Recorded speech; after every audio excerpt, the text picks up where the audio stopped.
सम्मिलित। फिर भी मैं स्पष्ट करना चाहता हूं, ममता जी आप चिंता मत करिए, आपके खिलाफ बंगाल के ही भारतीय जनता पार्टी के कार्यकर्ता लड़ेंगे, वो ही आपको हराएंगे और अगला मुख्यमंत्री भी भारतीय जनता पार्टी का बंगाल की ही मिट्टी से मिलेगा। एक सैलाब सा आ रखा है सर, भाजपा में इतने सारे लोग आ रहे हैं, सुनने में आ रहा है कि शुभेंदु अधिकारी भी ज्वाइन करने वाले हैं। तो ममता बनर्जी का कहना है कि भाजपा जो है पैसे का इस्तेमाल कर रही है। नहीं देखिए, सबका मोह भंग हुआ है, स्वप्न भंग हुआ है। मां मिट्टी और मानुष का नारा लेकर जो निकले थे, उन्होंने तुष्टीकरण टोलबाजी का नजारा देखा है। कहीं पर भी विकास नहीं हुआ, कहीं पर सोनार बांग्ला की दिशा में जाता हुआ बंगाल नहीं दिखता है। सब लोग निराश हो चुके हैं। इतना भय होने के बावजूद भी लोग भारतीय जनता पार्टी ज्वाइन कर रहे हैं। इसका मतलब ही यह है कि इनके लिए अब सहन करने की सारी सीमाएं टूट गई है। भाजपा के लिए लक्ष्य क्या होगा बंगाल में? हमने तो रखा ही है 200 पार, और पूर्ण बहुमत के साथ, बड़े बहुमत के साथ हम यहाँ पर सरकार बनाने जा रहे हैं। सर, ममता बनर्जी का कहना है कि जब आप डीजीपी, सीएस इनको समन करते हैं या फिर सेंट्रल डेप्यूटेशन करवा देते हैं 3 आईपीएस ऑफिसर्स का, क्योंकि वो उस वक्त मौजूद थे जब राष्ट्रीय अध्यक्ष पर उनके कॉन्वॉय पर हमला हुआ, तो आप फेडरल स्ट्रक्चर के यू गोइंग अगेंस्ट इट, आप अनकॉन्स्टिट्यूशनल बिहेव कर रहे हैं। मैं इतना ही पूछना चाहता हूं ममता दीदी को, उन पर किसी भाजपा शासित राज्य पे हमला हुआ तो वो क्या करती? लॉ एंड ऑर्डर स्टेट की जिम्मेदारी है। हमने कोई एंक्रोचमेंट नहीं किया है। भारतीय जनता पार्टी की केंद्र की सरकार संवैधानिक दायरे में ही अपना काम कर रही है। मगर कोई राज्य में ऐसा कैसे हो सकता है कि राष्ट्रीय पार्टी के अध्यक्ष और पार्टी इन पावर के अध्यक्ष जब दौरे पे हो आप उसकी सुरक्षा सुनिश्चित न करो? क्या आप इससे भय फैलाना चाहती हैं? मैं इतना ही कहना चाहता हूं, भारतीय जनता पार्टी के कार्यकर्ता डरेंगे नहीं। 300 से ज्यादा कार्यकर्ता हमारे मारे गए हैं, मगर आज भी हम मैदान में डटे हैं और डटे रहेंगे जब तक हमारा सोनार बांग्ला का लक्ष्य पूरा नहीं होता। ये सिक्योरिटी लैब्स क्या आप मानते हैं सर कि डिलिबरेट है एक तरह से? मैंने ऐसा नहीं कहा। जब वो लोग कल गए थे वीडियो कॉन्फ्रेंस से डीजीपी और चीफ सेक्रेटरी, होम सेक्रेटरी के सामने, और उन्होंने चर्चा करी, रिपोर्ट आएगी मेरे पास तब मैं देखूंगा इसको। सर, भाजपा का जो एक प्रतिनिधि दल है वो इलेक्शन कमीशन के पास भी कहा कि सेंट्रल फोर्सेस का डिप्लॉयमेंट हो जाना चाहिए, यहां तक कि मॉडल कोड भी जल्द से जल्द under section 15 of the representation of peoples act लागू हो जाना चाहिए, ऑलमोस्ट 6 महीने पहले इलेक्शन से। क्या इसके ऊपर आपका क्या कहना है? इसमें मेरी कोई टिप्पणी नहीं होती है। भाजपा कार्यकर्ता का एक मत है यहाँ की परिस्थिति को देकर। यहाँ की परिस्थिति जिस प्रकार की है उसमें यहाँ के यूनिट को लगता है कि फ्री एंड फेयर इलेक्शन करना है तो जनमत बनाने के समय से ही कोड ऑफ कंडक्ट होना चाहिए। इस पर निर्णय इलेक्शन कमीशन ने करना है। पर लॉ एंड ऑर्डर की सिचुएशन पर आपको क्या कहना है सर, बतौर गृह मंत्री? देखिए, मैं एक भाजपा कार्यकर्ता के नाते इतना ही पूछना चाहता हूं ममता दीदी को कि देश में कोई ऐसा राज्य नहीं है जहां 1.5 साल के अंदर 300 से ज्यादा कार्यकर्ताओं की हत्या हुई, और हर हत्या में क्या हुआ इसका एक व्हाइट पेपर वो बंगाल की जनता के सामने रखे। कितनों में अरेस्ट हुई, कितने में चालान फाइल किए गए, कितनों को सजा दिलाई गई, तो बंगाल की जनता को सारी चीजें मालूम पड़ जाएगी और परिणाम आएगा तब ममता दीदी को भी मालूम पड़ जाएगी कि बंगाल की जनता हिंसा पसंद नहीं करती। ममता दीदी, तृणमूल की तरफ से कहा जा रहा है कि ममता दीदी शायद जनवरी महीने से 600 रैलियां कर दे, पूरी तरह से सड़क पर उतर जाएगी, जो कि उनका यूएसपी रहा है इससे पहले भी। तो भाजपा इसे किस तरह से देखती है? नहीं, अच्छी बात है, हम तो स्वागत करते हैं। सभी दलों ने अपना विचार चुनाव में जनता के सामने रखना चाहिए। हम भी हमारा विचार रखेंगे। वो भी इतना है कि हमारी रैली होने दे बस। उनकी रैली तो हो जाएगी क्योंकि वो पावर में है, मगर दूसरी पार्टियों की रैलियां जब होती है तो ना परमिशन मिलती है, ना हेलीकॉप्टर उतरने की परमिशन मिलती है, ना भीड़ को आने की परमिशन मिलती है। गांव में रोक दिया जाता है, रोड पर रोक लिया जाता है।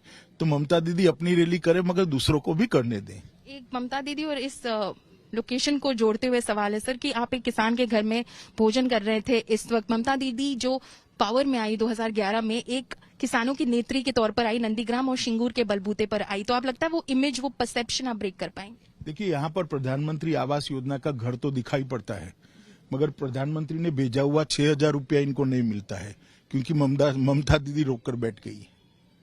उनको भय है 6,000 रुपया इनको घर पहुंच गया तो मोदी जी की लोकप्रियता बढ़ जाएगी। भाई आपके नाम से भेज दो, मगर ये किसानों को जो मोदी जी सहायता भेजते हैं वो सहायता तो उनको मिलने दो। एक आखिरी सवाल सर, किसानों से ही जुड़ा हुआ, क्योंकि आपने वो मीटिंग ली थी पूसा में जिससे काफी उम्मीदें थी कि जो लॉक जैम है वो टूटेगा। अब आप क्या कहते हैं सर, आपको क्या दिशा दिख रही है इसका? मुझे तो अभी भी आशा है कि मुद्दों पर चर्चा होगी और इस गतिरोध खत्म होगा। आप कोशिश करेंगे कि आप उनको बुलाएं दोबारा से? जरूर, कल प्रधानमंत्री जी ने स्वयं कह दिया है, अब इससे बड़ी क्या बात हो सकती है। अगर वो नहीं आए तो क्या होगा सर? मैं नहीं मानता, वो आएंगे और बातचीत भी होगी। शुक्रिया हमसे बातचीत करने के लिए। So that of course was the home minister, गृह मंत्री अमित शाह, जो आज तक से एक्सक्लूसिवली बात कर रहे थे। उन्होंने किसानों के बारे में बताया, कृषि कानूनों के बारे में बताया और इस बारे में भी बताया कि पश्चिम बंगाल में भाजपा किस तरह से अपने आप को तैयार कर रही है ममता सरकार को मुंह तोड़ जवाब देने के लिए। कैमरामैन संजय समीर के साथ पौलमी साहा, मिदनापुर से आज तक के लिए।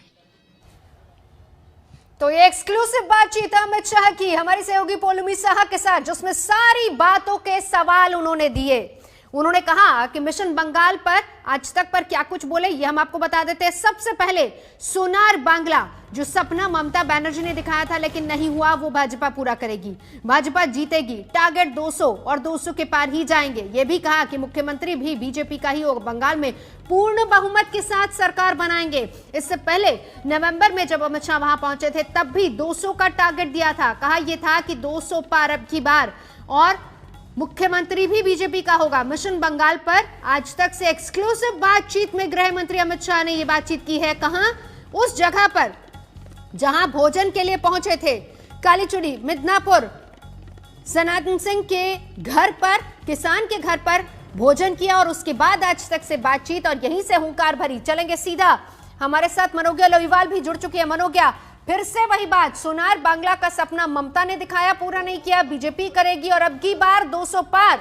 मनोज्ञा लोईवाल।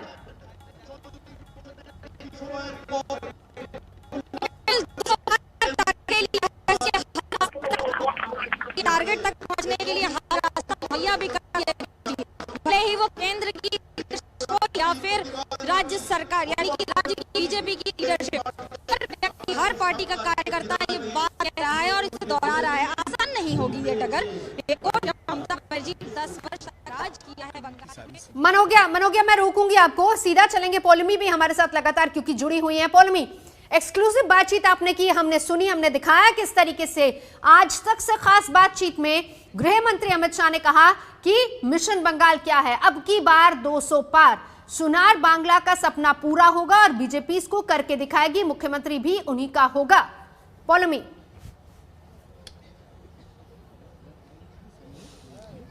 जी, आपने सुना इस वक्त अमित शाह को, गृह मंत्री अमित शाह को, उन्होंने किस तरह से बताया कि मिशन बंगाल क्या होगा इस पार्टी के लिए, भाजपा के लिए, क्योंकि जो आगे का काम है वो काफी जद्दोजहद वाला है। तृणमूल अपनी जड़ें यहाँ पर डाल चुकी है बंगाल में पिछले 10 साल में, तो उसे उखाड़ना बहुत ही मुश्किल होगा। पर जो अमित शाह का मानना है वो काफी कॉन्फिडेंट है कि भाजपा जो है इस बार 200 पार कर ही जाएगी। 294 की असेंबली है यहाँ पर पश्चिम बंगाल में और ज्यादा एमएलएज नहीं है, बस 16 ही है आखिरी काउंट पर जो भाजपा का मानना है, काफी एम्बिशियस टारगेट शायद आपको लगेगा नवजोत की 16 से 200 पार होने की बात कर रही है भाजपा सरकार, पर जो आपने इनकी अगर ट्रैजेक्टरी देखी होगी भाजपा की पिछले कुछ इलेक्शंस में, स्टेट इलेक्शंस के बाद आप 2016 की बात करें, 2014 से शुरुआत कर सकते हैं, 2014 की बात करें पहले, फिर 2016 की और फिर 2019 के लोकसभा इलेक्शंस की, जहां पर 18 के लोकसभा के जो सांसद हैं वो चुनकर आए हैं। तो काफी एक माहौल सा बन चुका है भाजपा का। आज की दौर में भाजपा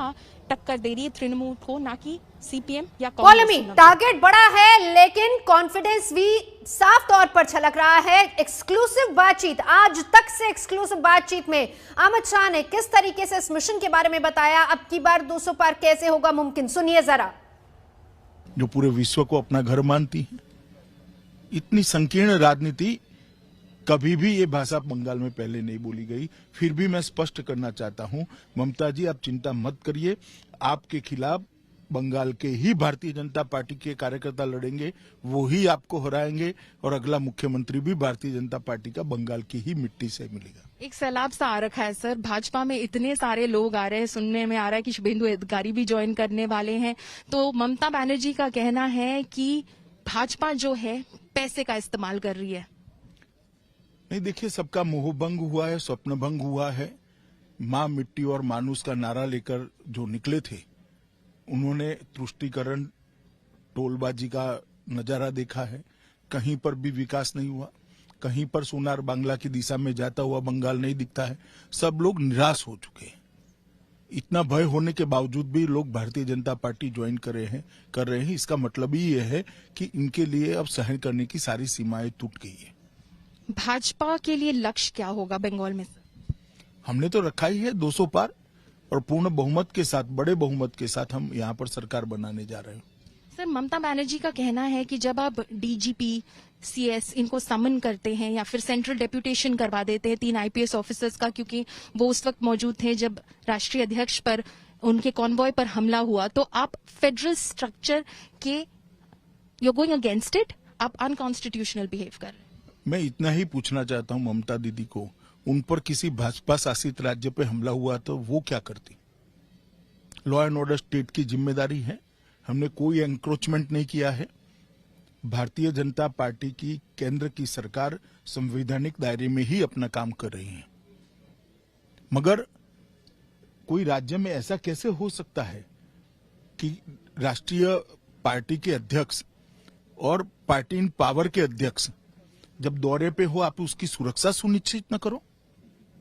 क्या आप इससे भय फैलाना चाहती हैं? मैं इतना ही कहना चाहता हूं, भारतीय जनता पार्टी के कार्यकर्ता डरेंगे नहीं।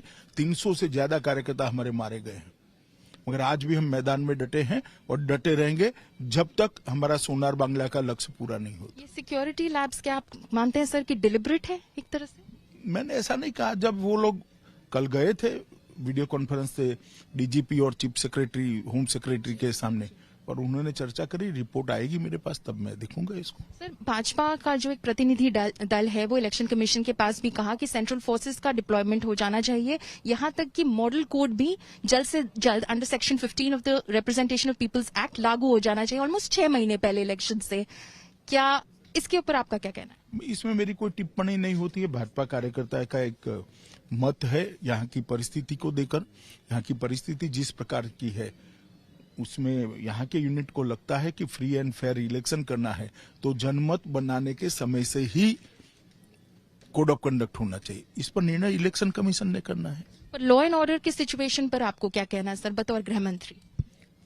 देखिए, मैं एक भाजपा कार्यकर्ता के नाते इतना ही पूछना चाहता हूं ममता दीदी को कि देश में कोई ऐसा राज्य नहीं है जहां 1.5 साल के अंदर 300 से ज्यादा कार्यकर्ताओं की हत्या हुई, और हर हत्या में क्या हुआ इसका एक व्हाइट पेपर वो बंगाल की जनता के सामने रखे। कितनों में अरेस्ट हुई, कितने में चालान फाइल किए गए, कितनों को सजा दिलाई गई, तो बंगाल की जनता को सारी चीजें मालूम पड़ जाएगी, और परिणाम आएगा तब ममता दीदी को भी मालूम पड़ जाएगी कि बंगाल की जनता हिंसा पसंद नहीं करती। ममता दीदी, तृणमूल की तरफ से कहा जा रहा है कि ममता दीदी शायद जनवरी महीने से 600 रैलियां कर दे, पूरी तरह से सड़क पर उतर जाएगी, जो कि उनका यूएसपी रहा है इससे पहले भी। तो भाजपा इसे किस तरह से देखती है? नहीं, अच्छी बात है, हम तो स्वागत करते हैं। सभी दलों ने अपना विचार चुनाव में जनता के सामने रखना चाहिए। हम भी हमारा विचार रखेंगे। वो भी इतना है कि हमारी रैली होने दे बस। उनकी रैली तो हो जाएगी क्योंकि वो पावर में है, मगर दूसरी पार्टियों की रैलियां जब होती है तो ना परमिशन मिलती है, ना हेलीकॉप्टर उतरने की परमिशन मिलती है, ना भीड़ को आने की परमिशन मिलती है। गांव में रोक दिया जाता है, रोड पर रोक लिया जाता है।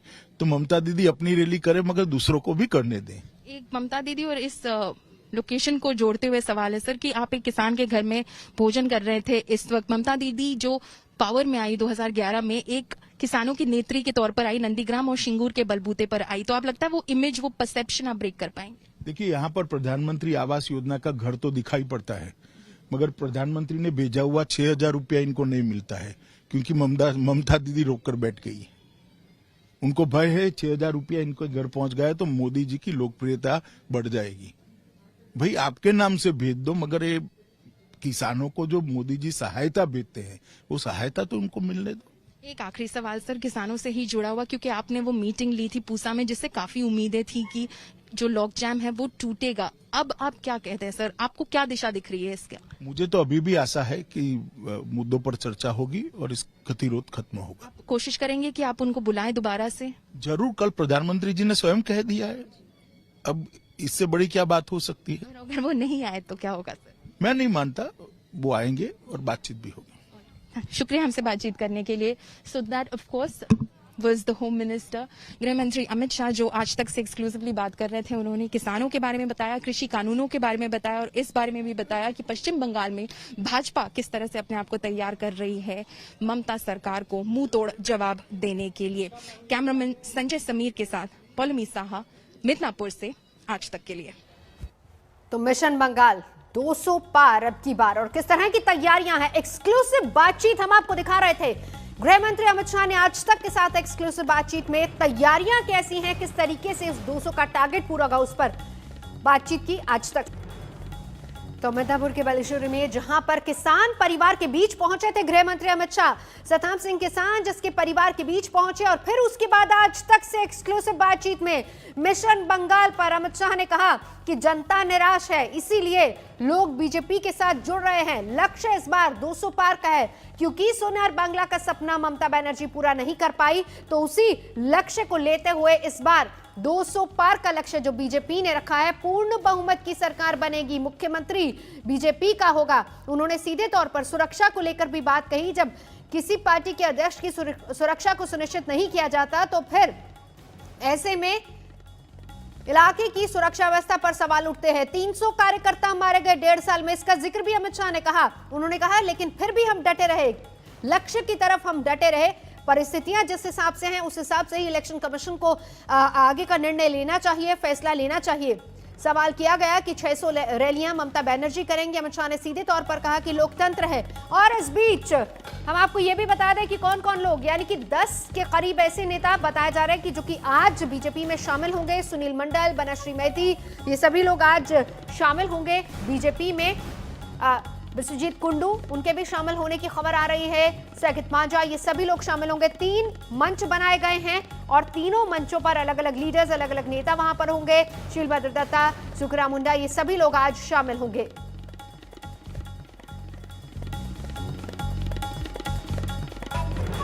और अब आपको दिखाते हैं वो तस्वीरें जिस वक्त अमित शाह किसान के घर भोजन करने के लिए पहुंचे थे। हमारी सहयोगी पौलमी साहा की रिपोर्ट देखिए। इस वक्त की अमित शाह वो भोजन ग्रहण कर रहे हैं, बहुत ही टिपिकल बंगाली स्टाइल का भोजन परोसा गया है उनको, जिसमें खीर भी है और रसगुल्ला भी है जो आखिर में परोसा जाएगा।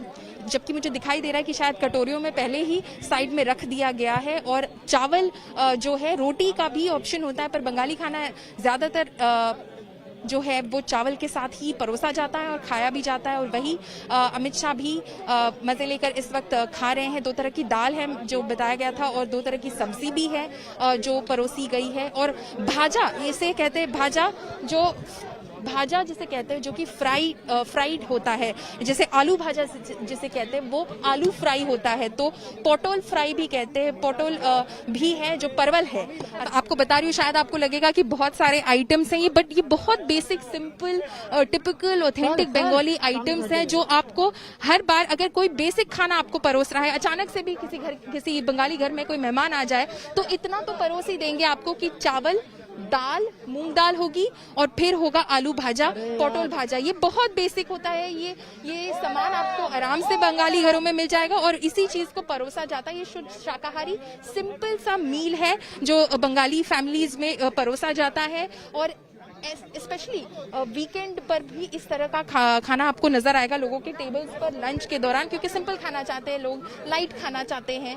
तो इस वक्त आप देख रहे हैं कि उसी तरह का खाना परोसा गया है सनातन सिंह और उनके परिवार के द्वारा। अमित शाह के सामने भी वो खाना परोसा गया है उनको, जो वो काफी मजे से खा रहे हैं। कैलाश विजयवर्गीय उनके बगल में बैठे हुए हैं, दिलीप घोष बैठे हैं और जो हम दिखा रहे हैं सनातन सिंह खुद बैठे हुए हैं बगल में भी उनके। तो आप देख रहे हैं कि अमित शाह जी ने कहा है और भाजपा ने भी कहा है कि सनातन सिंह खुद भी बैठे उनके साथ और खुद भी अपना भोजन ग्रहण करे, जो कि उनके परिवार की औरतों ने बनाया हुआ है। तो एक बहुत ही इंटरेस्टिंग सा इमेज जो है नवजोत यहाँ से आपको देखने को मिल रहा है। किसान का घर है तो एक पॉलिटिकल मैसेजिंग भी है इसमें। एक मैसेज इसमें से जा रहा है कि भाजपा जो है वो किसानों के साथ खड़ी है, भाजपा जो है वो किसानों को दूर करने की बिल्कुल कोशिश नहीं करी है। ये उस बैकग्राउंड में आता है कि जहां पर केंद्रीय सरकार और किसान जो है इस वक्त उनके बीच में एक तरह की तनातनी मची हुई है। दिल्ली एनसीआर बॉर्डर पे वो प्रोटेस्ट करते हुए बैठे हुए हैं पंजाब और हरियाणा के किसान। यहाँ पर एक बहुत इंटरेस्टिंग मैसेज है, ये सिर्फ केंद्र में जो हो रहा है या दिल्ली में जो हो रहा है उससे कनेक्टेड नहीं है, ये ममता बनर्जी की इमेज को भी चोट पहुंचाने की कोशिश हो रही है। यहाँ पर नवजोत, ममता बनर्जी को किसानों की नेत्री माना जाता है। ममता बनर्जी का अगर वामपंथी सरकार के खिलाफ फाइनल पुश रहा होगा, जिसके बाद 2011 में उनकी पार्टी पहली बार सत्ता में आई, तृणमूल कांग्रेस पहली बार सत्ता में आई, तो वो नंदीग्राम और सिंगूर के स्ट्रगल के बाद आया होगा। और नंदीग्राम और सिंगूर के स्ट्रगल्स क्या थे, वो एजिटेशन क्या था, जहां पर वो किसानों के साथ खड़ी थी। किसानों ने टाटा जैसी बड़ी कंपनी को कंपनी के खिलाफ मोर्चा खोल दिया था, क्योंकि टाटा उनका मानना था कि उनकी जमीन हड़प रही है अपने नैनो फैक्ट्री के लिए। तो ये नंदीग्राम में हुआ, ये सिंगूर में हुआ, और वहीं से ममता का पॉलिटिकल करियर जो है, जो वो काफी वक्त से काम कर रही थी एक पॉलिटिकल अपना बेस बनाने के लिए, वो फाइनली जो फाइनल पुश था नंदीग्राम और सिंगूर के स्ट्रगल से आया है। बहुत इंटरेस्टिंग एक कनेक्शन आज के दिन का उस स्ट्रगल से भी है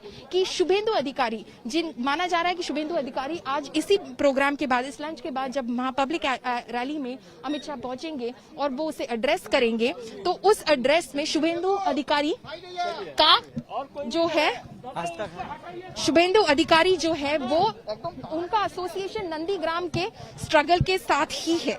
नंदीग्राम वाले स्ट्रगल के साथ जो ममता बनर्जी ने एक कैंपेन शुरू किया था, वही कैंपेन शुभेंदु अधिकारी ने खड़ा किया था। नमस्कार, मैं हूं अंजना ओम कश्यप। हमें उम्मीद है ये वीडियो आपको पसंद आया होगा। लेटेस्ट खबरों के लिए यूं ही देखते रहिए आज तक, और इस वीडियो के पसंद आने पर लाइक, शेयर एंड सब्सक्राइब करना ना भूलें।